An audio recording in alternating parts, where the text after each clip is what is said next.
Hey there, Internet. It is your neighborhood Salgood Sam here. I'm going to make sure this is muted. Good. Got the chat open on YouTube. I'm not on Discord, so if you have a connection with Discord, you won't find me there. Keep things simple. Just close some windows here. I'm gonna, as the billings might suggest, and graphics, it's gonna be my end of year chat. I keep looking up there because that's where my monitor is, but I'm using this camera. Hey, it's almost New Year's Eve. How's your year been? Oh, don't tell me. Let me guess.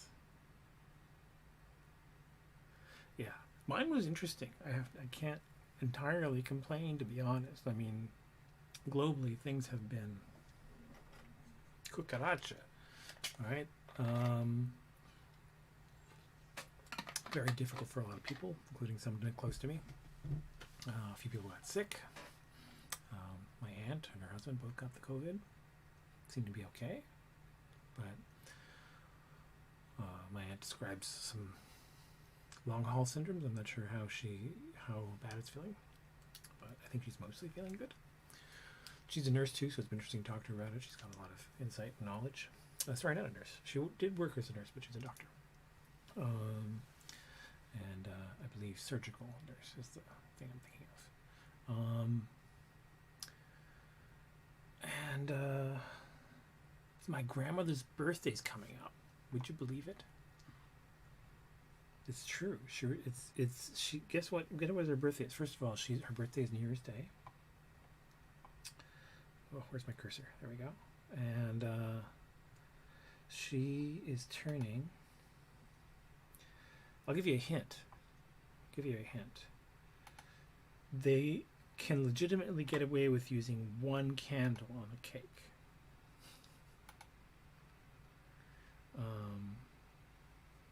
Let me just bring something up. There we go.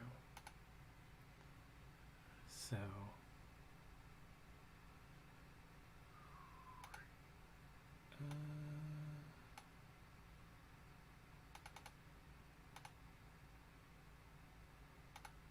there she goes. This charmer is 101 New Year's Day. She's making some decorations for the Zoom party we're gonna have. We were all there for her 100th last year, and she was her usual feisty self. She's doing pretty good for someone who's had a stroke and health issues and stuff, and it's like 101 now. She's kind of funny in that, so we're Jewish, and she has a really classic sort of morbid sense of humor about life and death, and no filters. So it's always entertaining talking to her about it. She's not a fan, an advocate of having a long life. But she's been joking about that kind of stuff with me since 30 years now, since I was in my youth.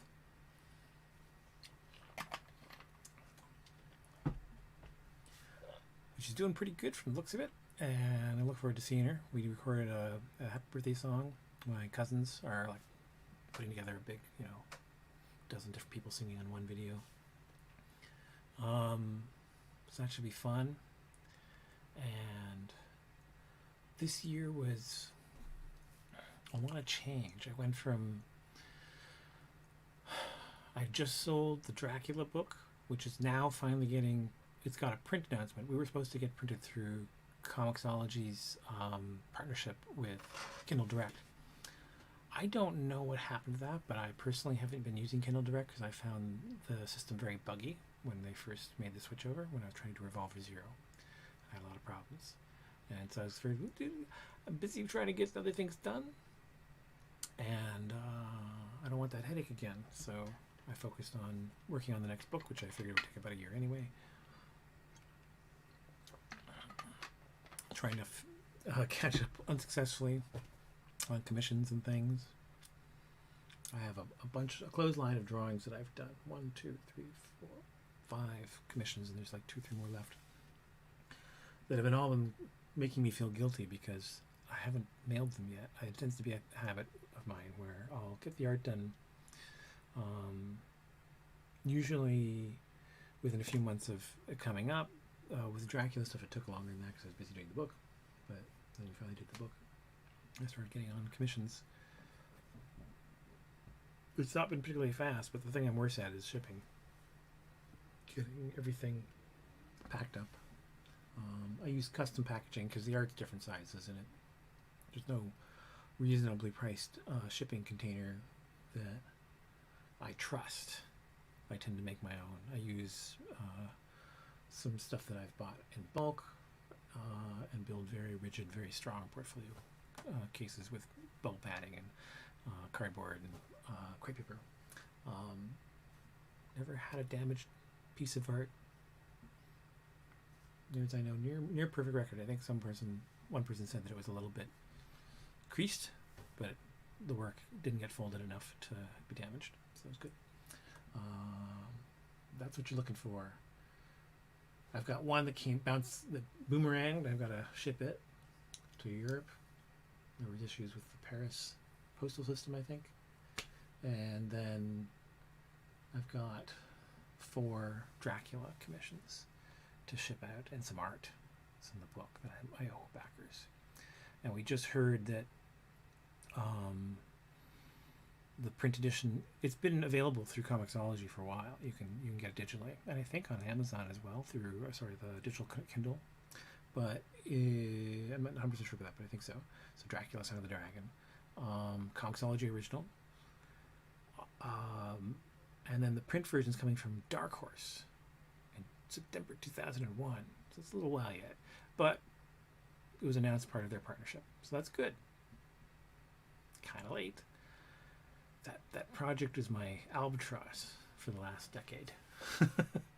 7 years now, but it is done, and I spent all last year kind of enjoying being rid of it. I decided to sell my percentage of interest, so things were contractually simpler for Mark Sable, who was my collaborator on it. It's really his baby more than mine. He came to me with the idea, and in the end, it was simpler to make contracts work, and I was happy just to take more money than I expected, frankly, to be seeing out of that point. So that actually ended up being perfect timing, because it meant that I spent the first 2/3 of the pandemic not sweating it. I had a buffer, and I was also teaching. However, my teaching hours had reduced. The school was consistently cutting back to just 1 class a semester, and it's because I understand on one hand they were converting all to digital, and they had a lot of adapting to do, and they were inconfident about being able to fill more than 1 class with me. To be honest, though, I found that lack of faith in my ability to help fill seats in classes, a little discouraging. Even after I, tried a couple times to say, look, I like do more classes, and here's some ideas about classes I think would work good online. That kind of got ignored. I get the impression it didn't even get to the people I needed to. Word wasn't passed on.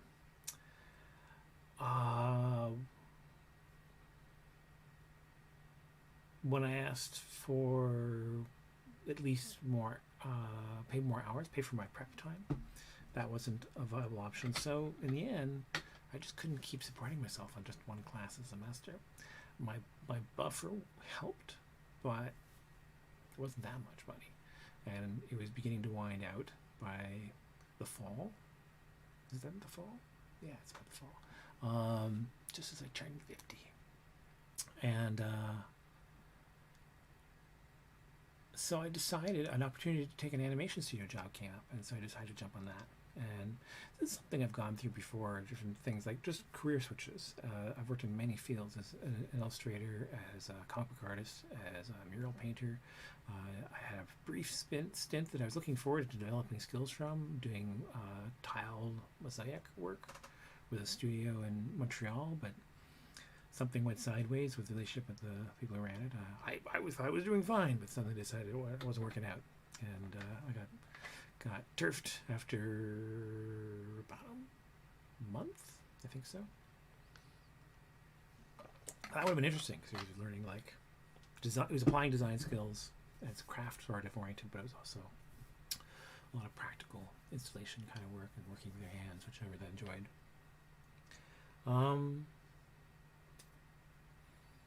Went on to do a lot of animation work in Montreal as well, but more freelance, and also some TV production design stuff, a little bit of storyboarding, some prop fabrication in the form of like a painting, and I once illustrated a sword, but like I didn't have the tools to really embellish it, so I felt bad about that one. But the art director was like, no, we just want you to paint on it, and so that's what I did.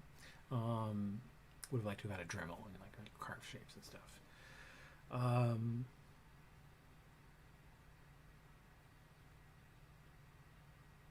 That's something actually I still would like to follow up, and I have the tools more for it now too.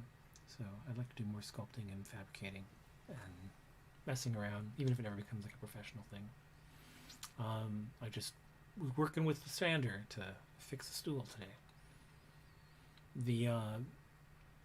So this year, yeah, where was I going? Oh yeah, just talking about different things that I was working on. And so yeah, getting back into animation has been an interesting shift to a familiar ground. The pace is really intense, but I enjoy it because the work itself is relatively simple compared to like what I do for myself, and what I've had to do for some illustration work and things like that. I always joke that like animation work is sort of line factory work for artists a little bit. You have to work on style. You're not doing your own thing. It's someone else's writing. There's a director. You have to be cool about doing revisions. You also want to be very, like, this is a more personal philosophy thing, and it's kind of how I've also managed all that jumping around. This is where I was going, talking about it. Trying different fields and also coming back to fields after long periods away. You have to be very flexible at adapting and picking up skills. And the thing that's been really enjoyable, well, there's a whole bunch of chat stuff.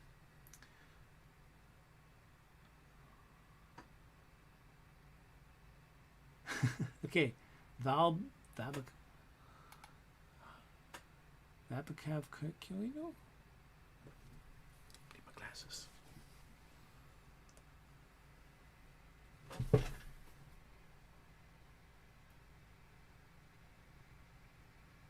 Vabhav Kiniru. Oh my goodness. I'm not sure how I need to move this to a screen where the lettering's bigger. Yeah, I think I'm reading that, but I have no idea how to correctly pronounce that. I'm sorry. That is a new one.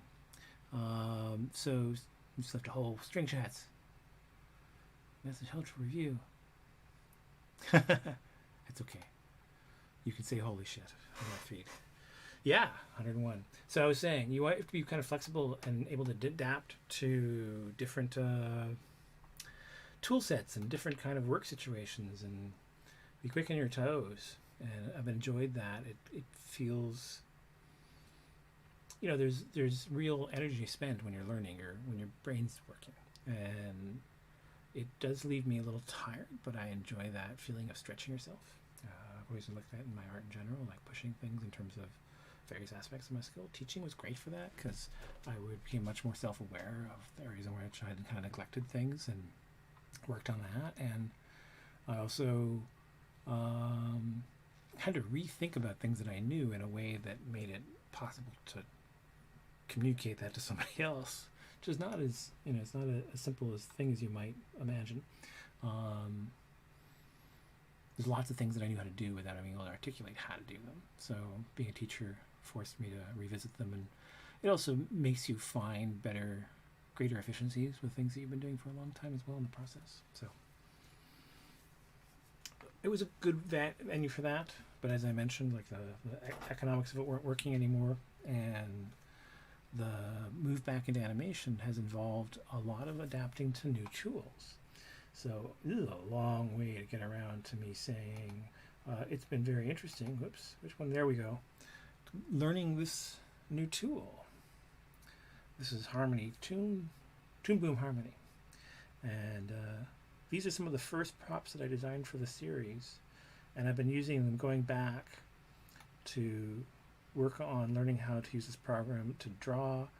So these are all vector drawings and different layers here in a timeline. And I'm not 100% sure about my formatting at this point because I'm not currently logging in. It's holidays. I'm actually doing some research and study for the new year when we go back to work on production. But I'm not logging into work. That's too much. It's holidays. So it also means that I haven't had an opportunity to go back and look at the versions of props that from previous seasons that have been saved in Harmony format. So I'm not entirely sure about my use of formatting here. I'm trying to follow what I remember looking at, but at this point I'm still getting myself settled through all this, walking through all the steps of building a thing, doing the layers, assigning visibility to parts and how to layer things and build things. And something that I haven't done here yet is go in and do fills and masks very much. There's a little bit at the beginning here with the cranks, but it's hard to see. And there's lots of little features and tools in this program that I have yet to totally figure out. I have to finish the rotations. The two on the left need more tweening. Sorry, the two on the right need more tweening, and the two on the left, it's the same one, just close up and far away, need I just haven't got all the frames for the full rotation of the crank, and the spinners don't quite rotate on the right the way I'd like them to. That's the thing that I don't necessarily think is important. I'm not an animator. I'm kind of doing it just to give myself more work to do, to have more time refining the tools. I'm fairly sure the prop sheets that I generate for the show don't need to have all the animation frames or smoothed tweening at all, just maybe some keyframes, key poses for keyframes. The terminology for the prop would be I would need key poses and views. And so if something rotates, it's not a posable thing, but say it's a block, a brick, but we're going to see it from different angles. There's no moving posing aspects, but you have to think about it, how it's going to be posed in the layout. And so I have to draw views that inform the posing. I'm taking that, though, because we have moving parts on these, I'm taking that to a bit of an extreme and also just trying to learn a little bit of rudimentary stuff about how the timeline works and animation works, because I actually want to use it for myself for that. I have some old ideas that I'd like to explore. I've never been a big one for animation. I grew up around it, so I kind of took it for granted. My mother worked at an animation studio starting in the early 80s, and I got to go there a lot. It was cheaper than daycare, and that wasn't really such a common thing either at that point. So especially in the summer, I got to spend many days wandering around the studio and using they had an animation test bed rig where they had a piece of video on loop, and they would just test drawings and then play them back and forth to see how it was looking. So it had pegboard and lighting and a camera, and you could just press a button and take a frame, or press it twice to take 2 frames, and do your timing that way. And so I would go take an empty desk, which had light tables, and I'd watch how the animation works. I'd try and do my own different frames of animation, and then go to the light bed between other people and do stuff. And it was slow enough. It wasn't slow. It was pretty busy. Within 15 minutes, whatever I'd done would get written over by somebody else testing their animation. So nothing was saved. But it was endearing enough for this precocious kid who's into drawing stuff, going to use the test bed, that no one took an issue with it during the 80s when I was a kid doing it. And then I got to play with doing some animation. There was some stuff that I'd love to reanimate. So again, one of the things I might do is, because I have all the original drawings on paper, there was art for a website called the Jello Bar. Well, so it was art for a bar, for the website for the bar called the Jello Bar in Montreal, and they had these animated cocktail dancers, like they were actually drinks in a cocktail glass, and they would up into a lady who would dance with her olive on a stick or do a little high dance. And there was one case where they did, I animated them doing water ballet. So legs came up and did some stuff. I went down, there was 3 of them. And water effects, I was really happy with how the water came out and the figure movements.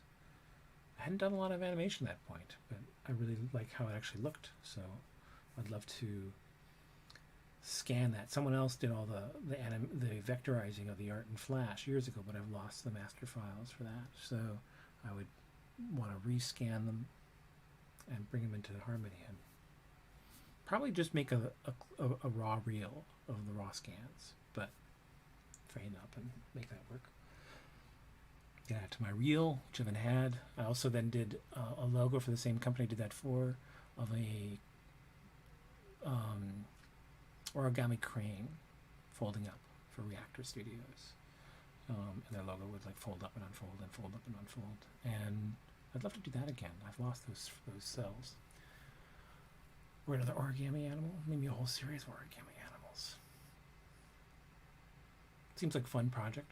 These are very time-consuming things, though, and comics are time-consuming, and also right now I have a day job at animation studio, so I wouldn't expect any of that to happen soon.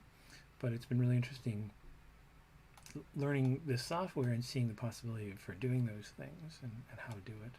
I've been paying a lot of attention to this. Is on the bottom here is what's called the node view. So let me remove my face from the equation because you don't need to see me right now. Oops. There we go. Get to the right frame.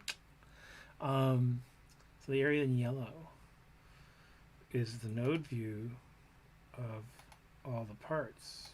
Each of these elements is one piece of the drawings. And then, so actually these are the pegs and these are the drawings. There you go. You can see when I click on them, they light up or get darker actually.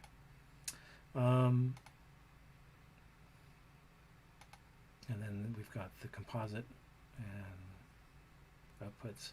I've got to do a lot of reading to better understand how all this works and what the relationships are, and I want to refine. A bunch of these guys are going down here. When I made some changes, I'm not sure why they did that, so that's something I've got to figure out. They should all go through here, I think. I don't know. A little confused. I think I have some redundancy happening here. As I changes and edit, it may have built things on the fly on me. It's done that with other things and I've had to readjust it. So anyway, something for me to figure out. Doing the learning, the problem solving.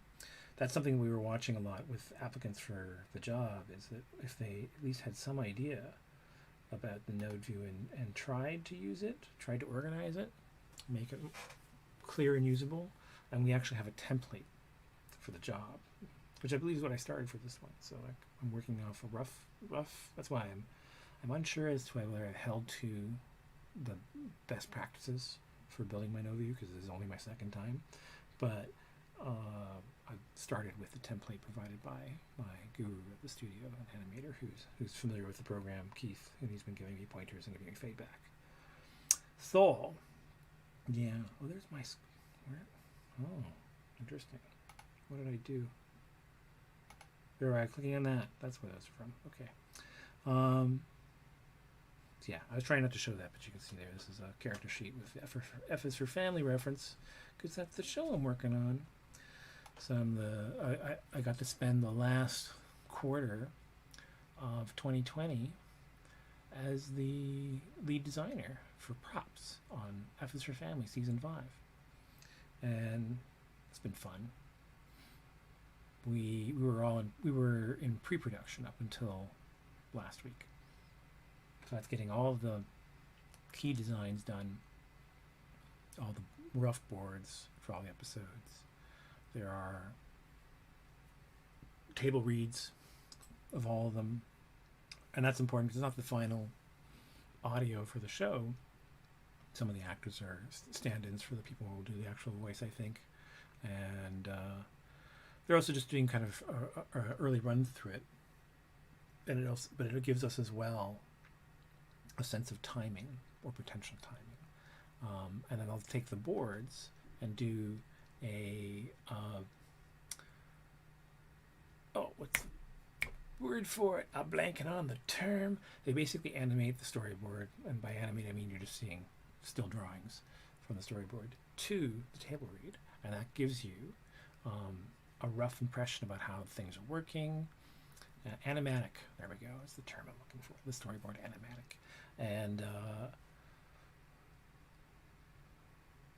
then as the show progresses, new props might come up when they make changes. Props might get cut, so it's my job to then go in and deal with that, make revisions.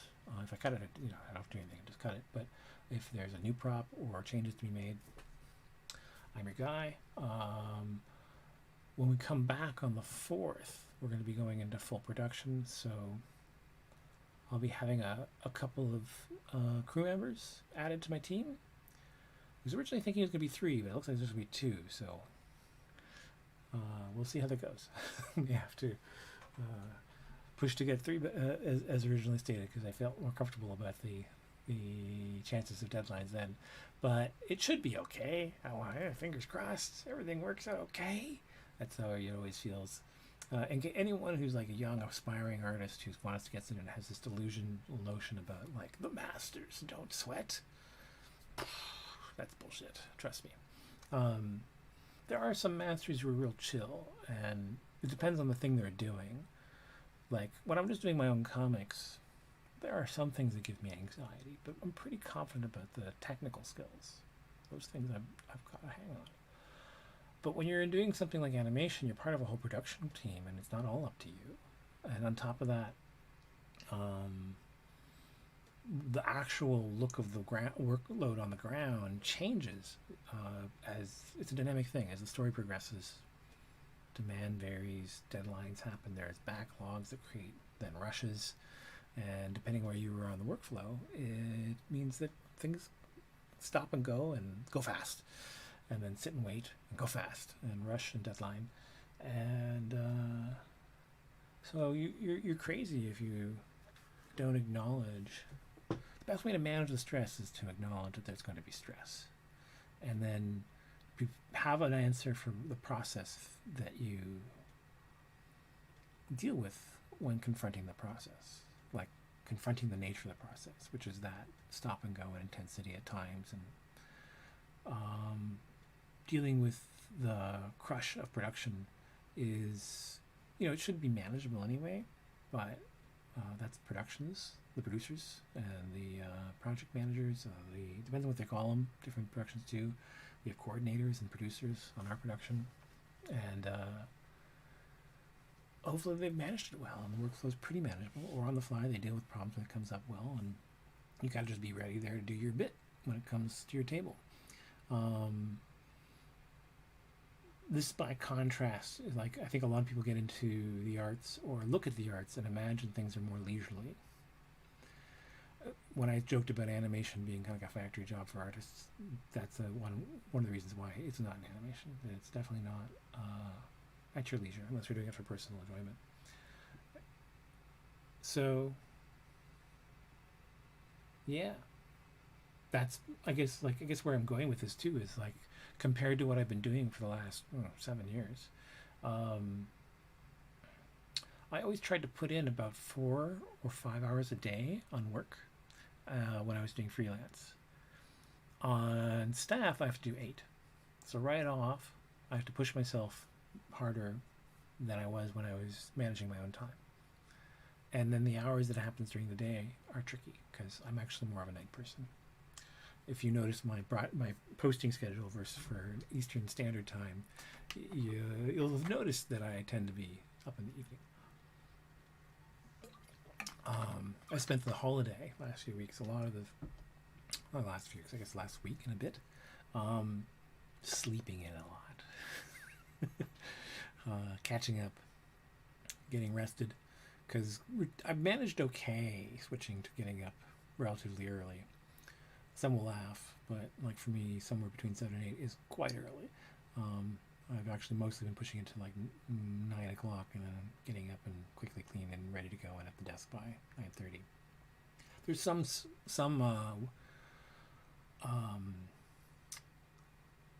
compared to some offices, the studio has some flexibility about when you put your hours in, and you can log out early and come back and work in the evening if you need to.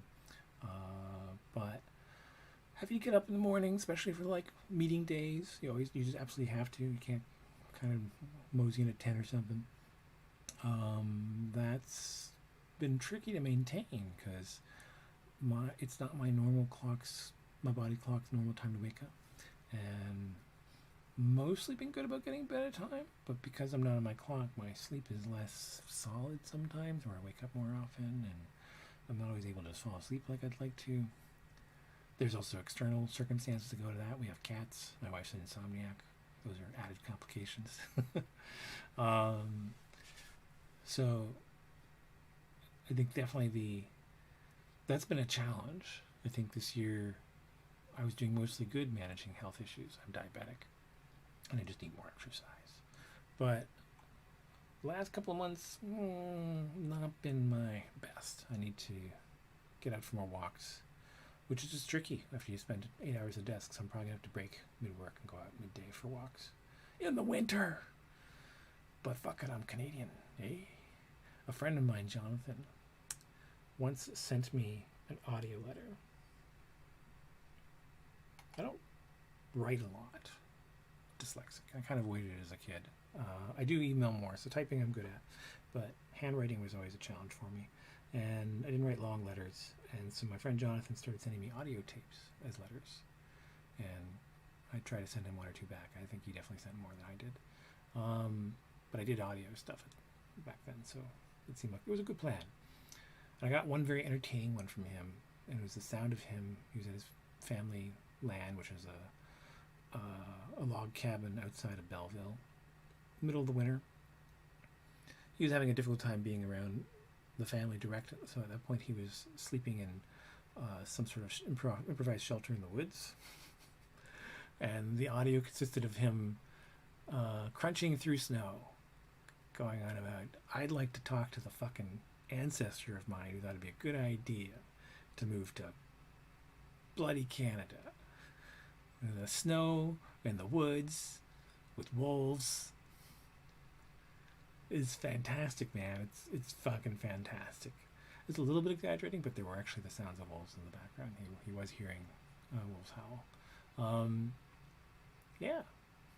I live in Montreal, so I don't really have to deal with that. But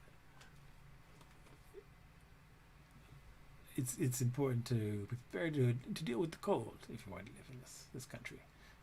Unless you happen to live... Actually, good segue. I posted in the doobly-doo a number of YouTubers who I've enjoyed this last year.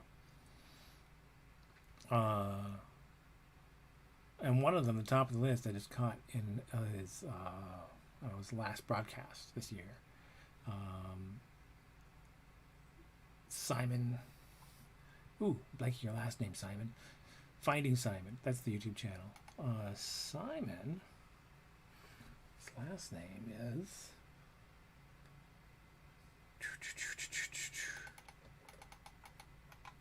Quick. How fast can I?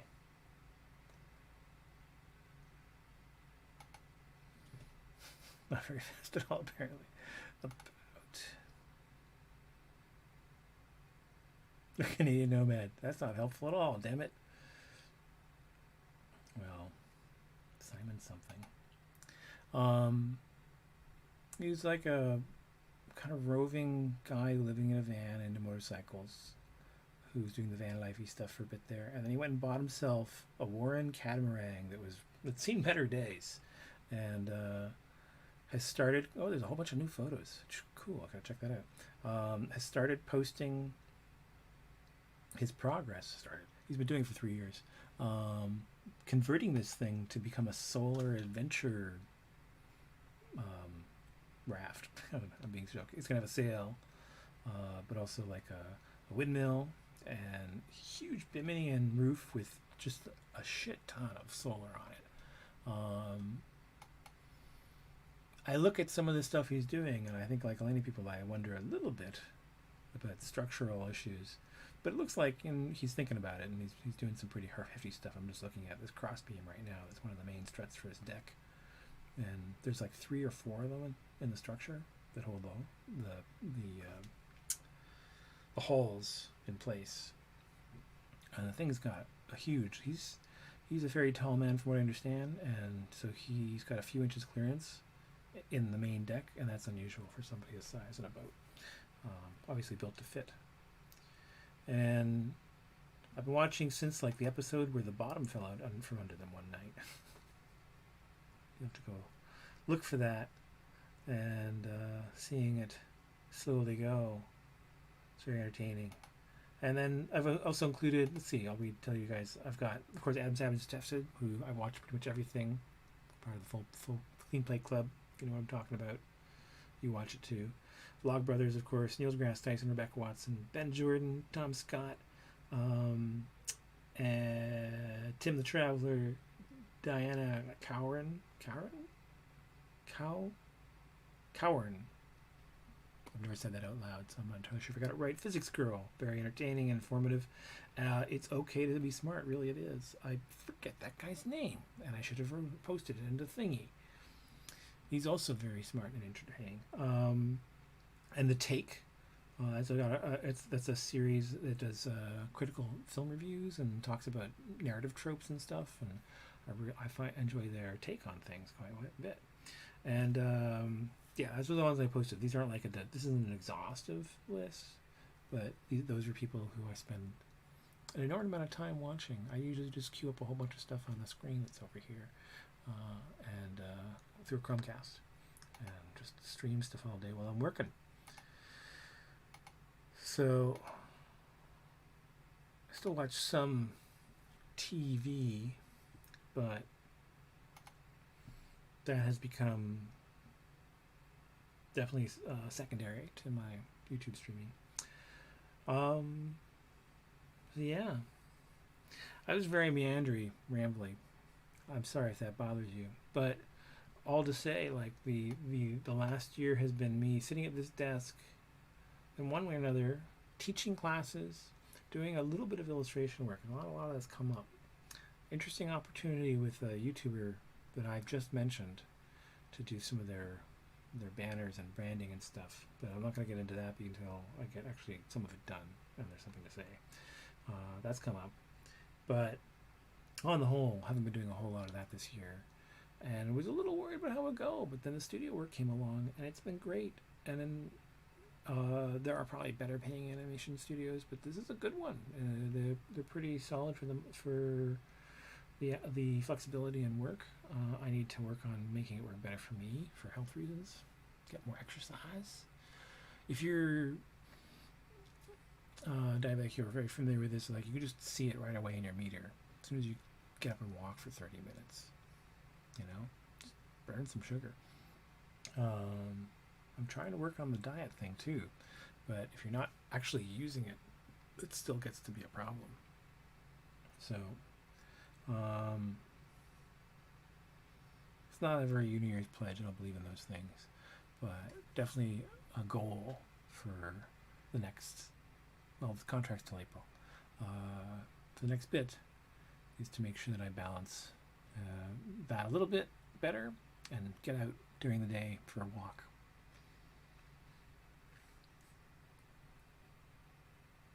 Trigger that insulin tolerance. Burn some sugars too.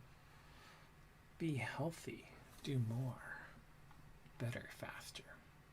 That sort of thing. We'll see if we make it to 101 like my grandmother. She's diabetic too. She's been for ages. Just manages it really good.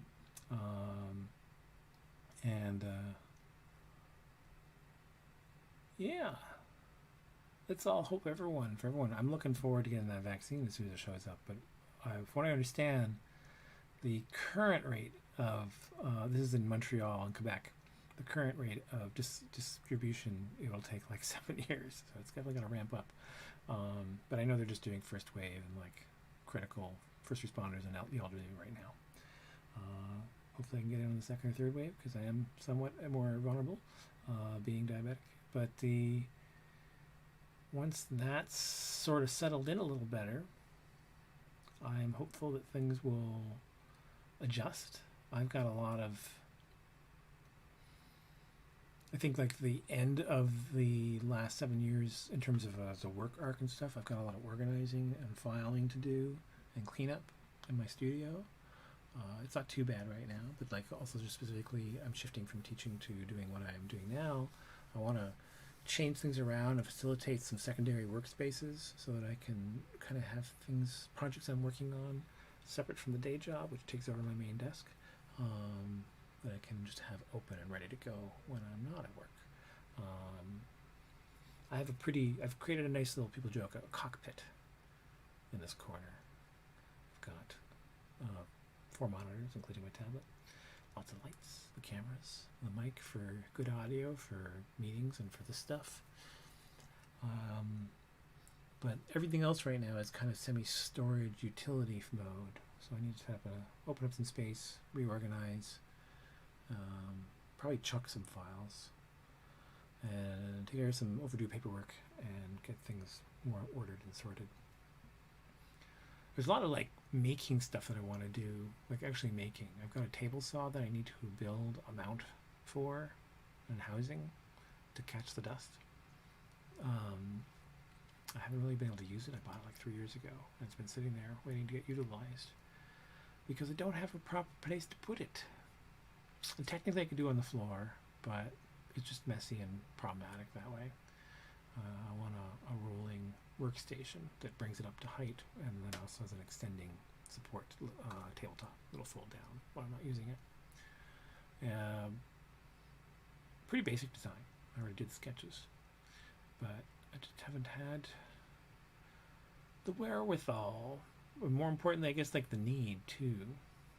Things can tend to get done by priority. This is life, right? For the next little while, definitely the priority will be the animation stuff. So I think just a little cleaning and making a little space to have something of a side project space going. And that'll be good. Anyway, who's this? Another Allison Richardson. Oh yeah. Well, I hope you enjoy the brush pens. I've got just finished watching one of what is probably a few different brush pen videos that I recorded for my art classes. I think I know which one she's talking about 4 years ago. And they get a fair bit of traffic. Hopefully a lot of people have been helped by this. There's some, like my one about doing refills was almost dated the second I posted it, and like the next day I looked around and there was a brand new clip where someone had figured out things that I was stumped by about how to refill a Pentel brush art pen or other kinds, and cleaning them, taking them out to clean them too.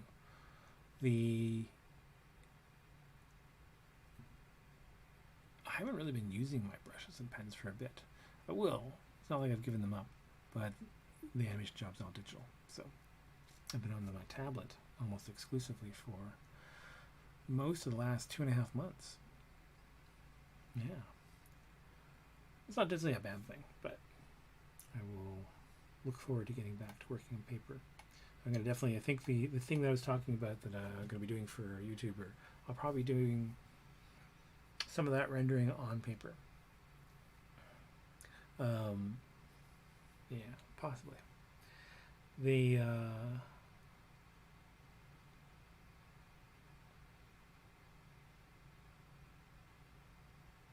I like the tools in Clip Studio quite a bit, and I'm getting used to the ones in Harmony.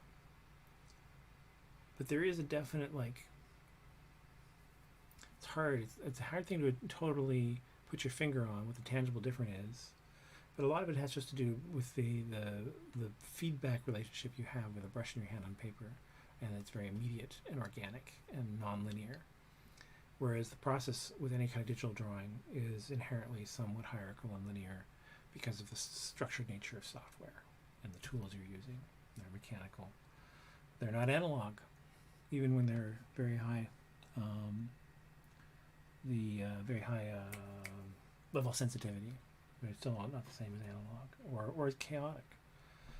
But once you learn how to control a brush and get it to do what you want, it is the best tool. I enjoy having pocket brushes in my pocket. If I was doing the animation stuff in normal times, I'd be still. I mean, the studio is actually near some great cafes and restaurants. I'd be taking lunch breaks and going there, and then I'd have a sketchbook and I'd be doodling with my brushes, and I'd probably be using them more. But because we're being shut-ins during this damn pandemic, I just spend all my hours at this desk. It's very productive, but I'm kind of done at the end of the day, and I don't want to sketch too much anymore. So I haven't been using the sketchbook. It's sad, but yeah. I encourage you to do the practicing, Allison. It's a wonderful tool to get comfortable with. I think I like. Let's see. I should be able to show you guys. Yeah. I'm gonna put it here. But when we're switching to Clip Studio, there we go.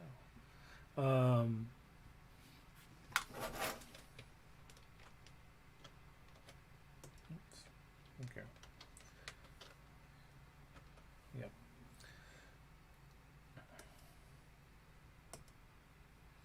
The smooth with sensitivity set on, I really do like experimenting with this and playing with it, and the work I've done on Bastard's Tale and the Blooming, I'm going to call it. I think I've been changing my mind on the name of the story I was working on quite a bit. But the work I've been doing on it, I'll open up a couple of files and show you. For those of you guys who are regulars here, you'll have seen that. But for those who are not, it's been really interesting, kind of pushing and pulling on the software and seeing what kind of range I can get out of it. And I'm probably going to be working on the rest of Dream Life with it as well, which means that a good chunk, if not most, of Mind Engine, my next book that's in the works, most of it's going to probably be digital. Yeah. So let's see.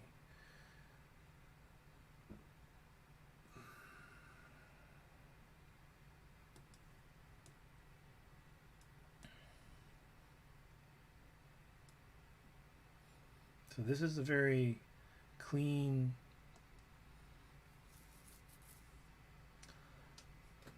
the right term to be used for. Like, I'm using a lot of Zipatone, which is something I haven't used since I actually used real cut and paste or rub down dot screen stuff back in the 90s and late 80s. So I used actual stuff, and now I'm really digging using the versions of it that are available in Clip Studio, because it's much more crisp and effective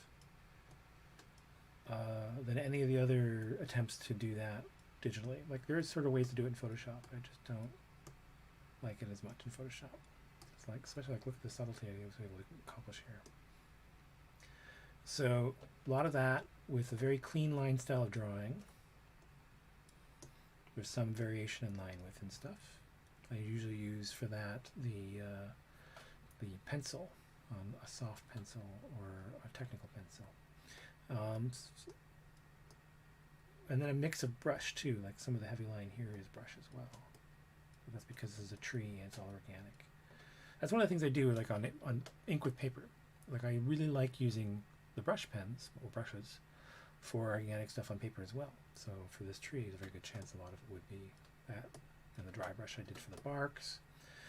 But in figures, it varies. And for the look in this particular story, I wanted a crisp look. And so it's mostly pen and pencil, technically pencil, but I like it because it has a pen-like feel.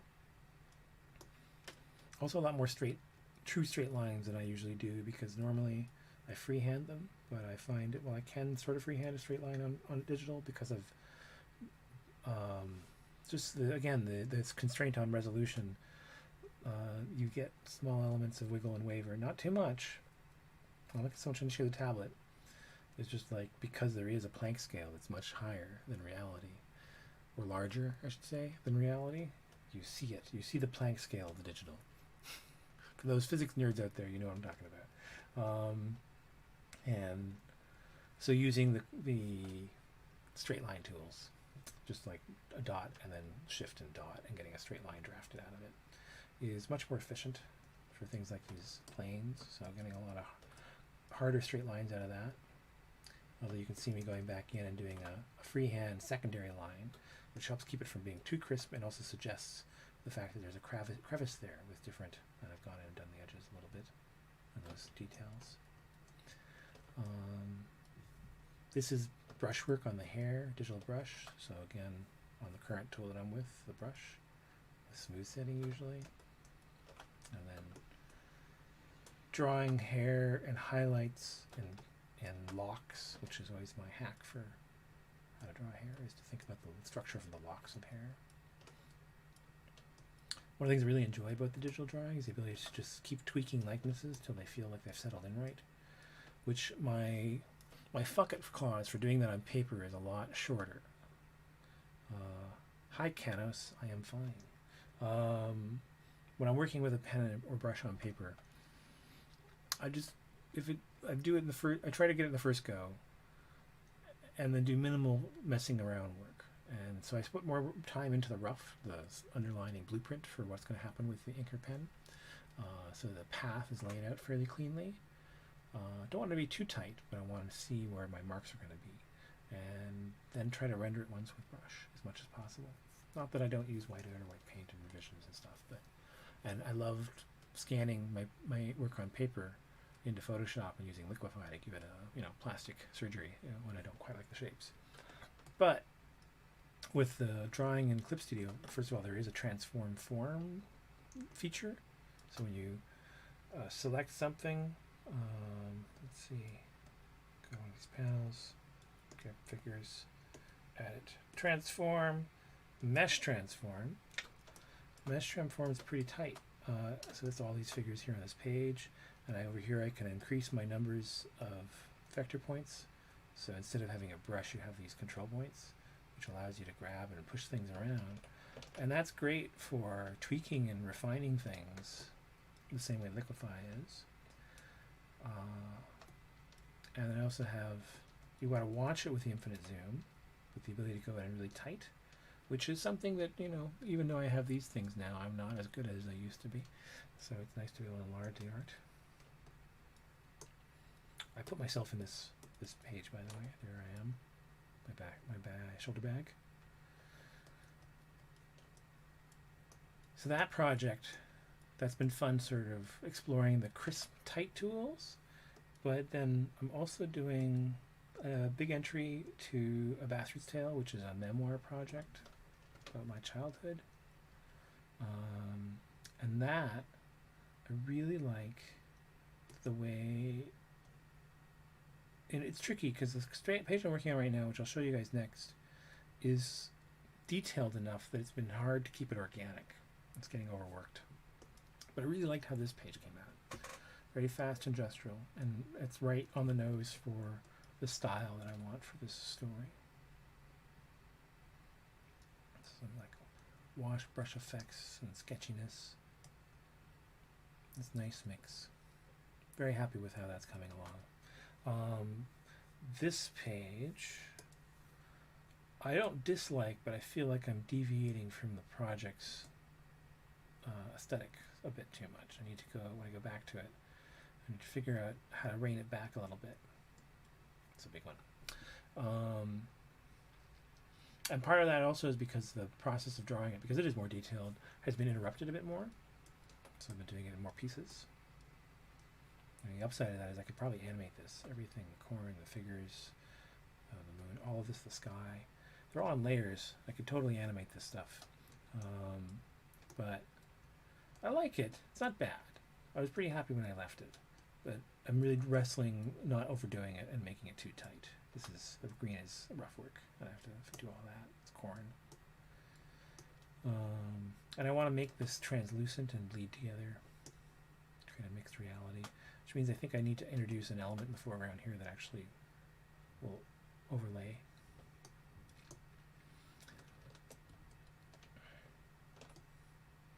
The cooking corn. giant pot. This is not like meant to be authoritatively visually accurate, but it's a memory of something that happened when I was a kid. That's me in the back of the hay ride, built out of an old truck bed. I remember that. The hay wagon was an old truck bed with the cab removed and towed by a tractor. And this was a farm, and they had corn. It was like a corn harvest. They had hot dogs and burgers and corn and chickens running around. And I think we got there in the afternoon, but we were there into the evening for a big dinner under the moon. And it was probably a solstice type thing. Hippie stuff. As you can see, here's a very technical page, building things out of elements, as I mentioned. So everything is very layered up, and I'm able to modify and edit it. That's good. So yeah, it's been interesting. I feel like this book of this Mind Engine's Ignition Sequence is the first of my new personal anthology series. When I get it done, and I'm not sure about when that's going to happen. When I get it done, I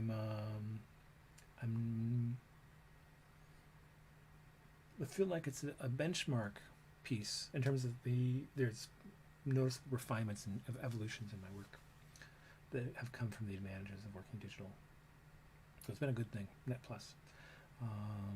But it is a little weird that there'll be very few physical artifacts created by the book, like in terms of original art. That's a bit strange, having it all ones and zeros. I back everything up out of concern, of course, and just smart practice, I think. But yeah, it's a little weird. It's been true in a while, though, and that for some time, even when I worked on paper, I did so much post-production work that the actual page involved hours of work done post-scanning. So I couldn't just like scan the work again and automatically produce it. I would have to put in the same post-production work, and it would come out differently because I can't perfectly match what I'm doing every time. Reminds you of Tim Burton. Oh, thank you. Do I know the Chechen Republic? I'm familiar with it by name. And hi there. I am in Montreal. The parliamentary democracy of Canada. I'm not sure if that's the right term, but something along those lines. Yeah. This one definitely has like some intense horror elements. I was actually Tim Burton is not an influence, but I would be more likely to name David Cronenberg for this story. His aesthetics and pacing and sense of building things, suspense and stuff. That I think that's more of an influence on what I was doing with this story. I really like. So this story is also interesting because like the first page I did in it, it was almost all ink on paper. And then just timing and projects and things that I was doing forced me to transition after it to start drawing digitally after the first page. And then I went back and added the tone work to match and make this ink work match what I was doing digitally. But that's the first page of The Blooming. Pretty happy with how that one came out. So I think this book's going to be great. But it's going to be slow getting done. Because I haven't really been able to work on it all the last 2.5 months. A little bit of here and there on Bastard's Tale while I was doing the animation work, but most nights I was just too tired. I'd spend a couple hours on the weekends problem solving and working on that one page over the last month and a half. The one with the harvest moon and the corn. That one has probably only had about 8 to 10 hours of time put into it, but they've been broken up on many little sittings. And part of the reason it's taken that long as well is that I'm sort of having to spend some time finding my place, what I was doing last time, and then getting into drawing. So I use a lot of time kind of getting into the zone, in the mode. Doesn't help that I've tried to live stream those things, and then that means that, of course, I waste some time getting the stream up and everything, and talking, distracting myself. Yeah.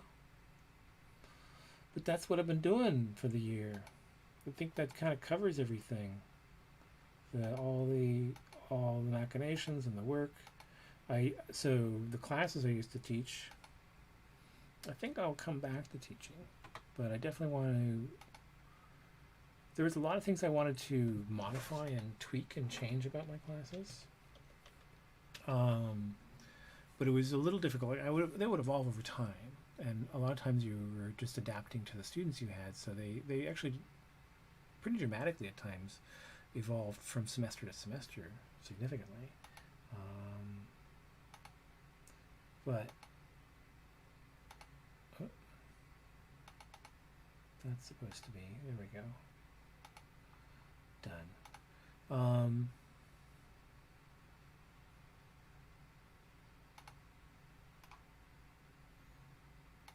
That's not going to work.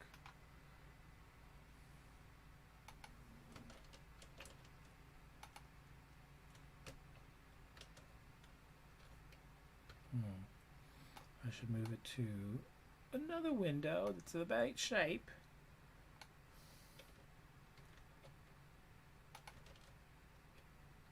There we go. So what you've been seeing here, this is my website, my personal website. Slideshow.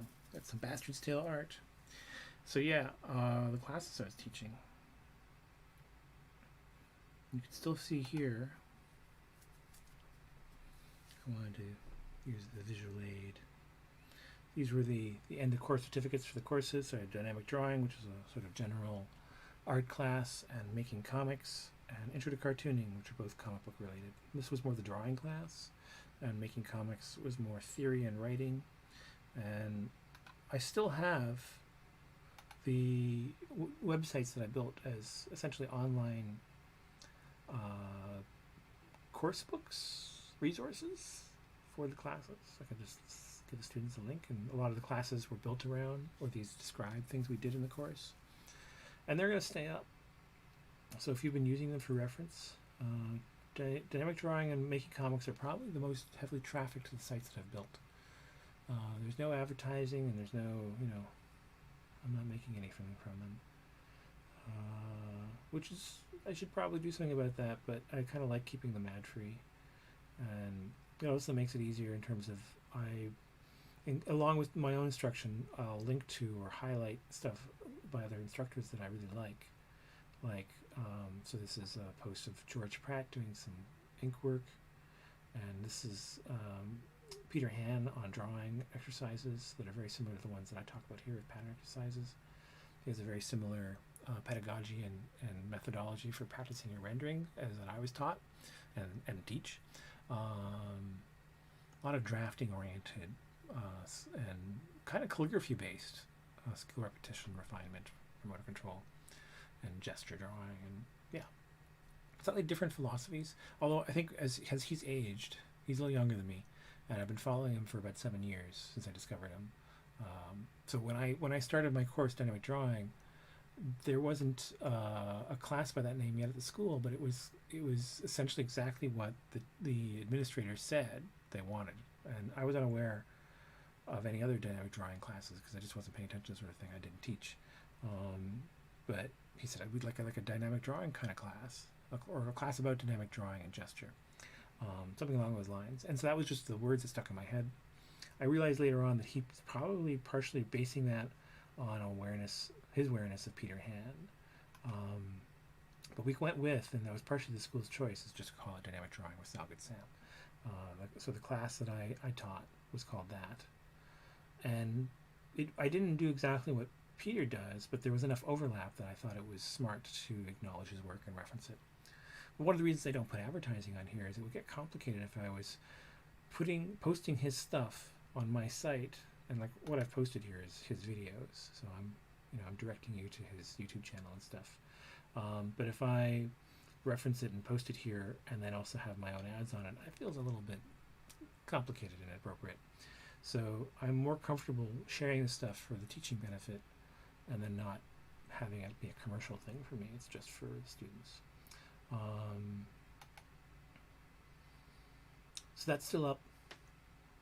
If you're looking to refine your skills, a lot of the videos that I've posted to my channel are actually in support of this site. It's the other half of the project. And then I went and started doing a site for the comic stuff too. So that one, can I just go back? Hang on a second. I have to exit this for a second. There we go. So oops, that's certificate. Making comics. That class, that and the cartooning class share a site.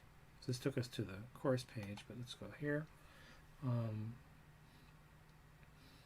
The course descriptions are still there, but they all mention that the course is no longer being held. But then I have all these support sites talking about theory.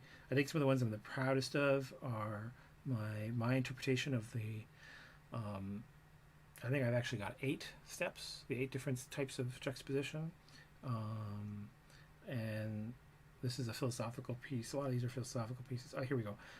Flow and the eye lines is a post that I'm very proud of that discusses the mechanics of page structure and flow and narrative. There's a lot of different drawing reference videos and some techniques, and a post about lettering.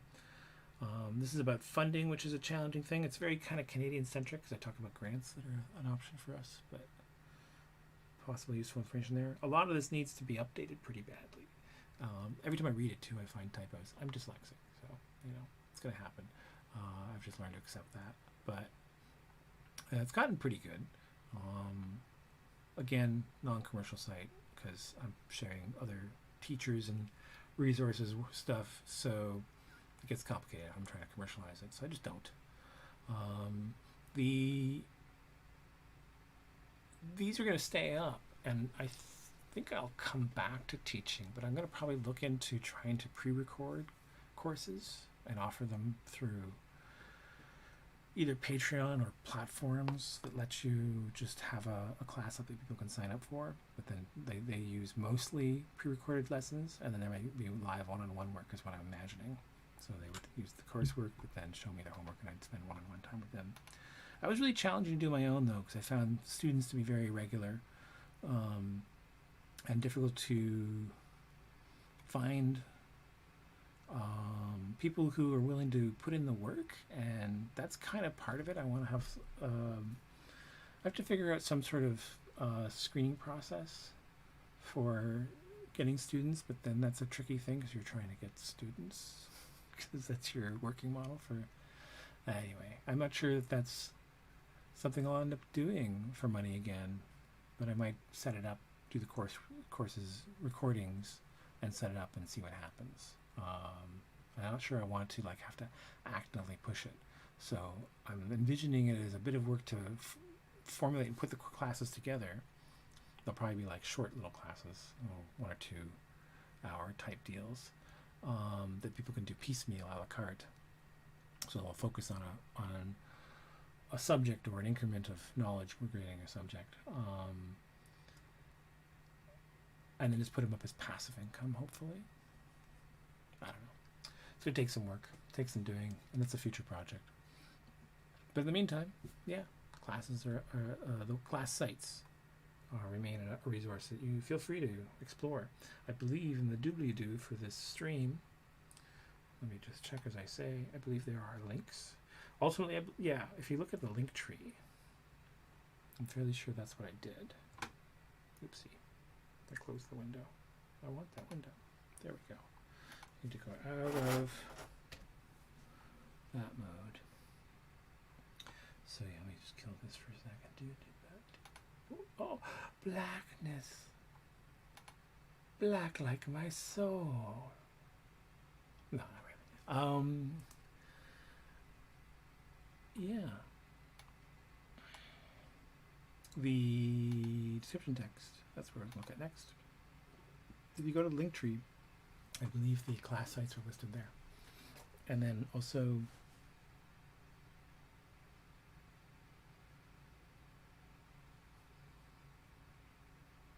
yeah, I think that's it actually. I used to have other stuff.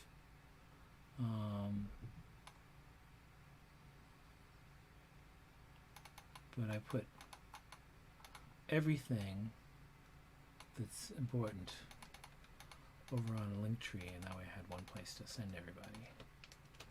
And a way to collect some metadata about that.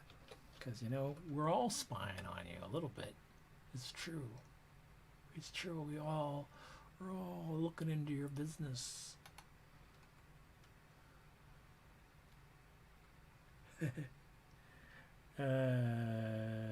Yeah, sequential stuff too, making comics in front. Okay, it's all there.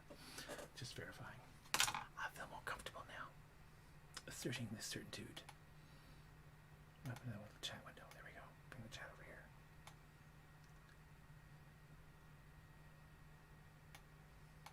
Look, I'm in color.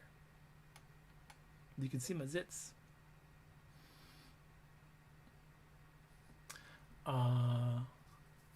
Yeah. That's an hour. This is a very unstructured, rambly podcast. I know. It's been the year. That's what the kind of year it's been. That's actually, well, except that it's been very routine, and I appreciate that. I'm kind of enough of a hermit, shut-in, workaholic, obsessive, borderline spectrum person that I was already spending most of my time at this desk anyway. That part hasn't bothered me. But I need more exercise. No. You too. You probably need more exercise. Get up and stretch your legs. Do some jumping jacks. Get a couple of ball bearings. I haven't picked these up nearly often enough. And practice them. Not over your expensive screen tablet. In case they drop on the floor. Wake up the neighbors. You can tell I'm out of practice. They're banging a lot. There we go. I can keep apart this way. I don't juggle. This is a juggling practice skill, but I do it for the dexterity for my fingers for drawing. It's good flex for the muscles.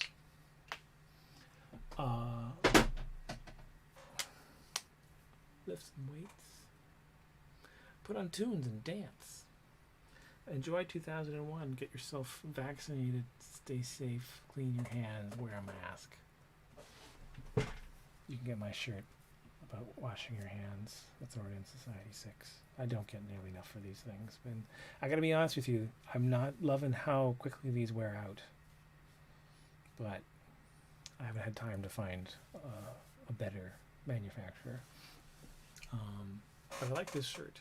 It's a little high. I adjusted it after I saw this sample. But, yeah.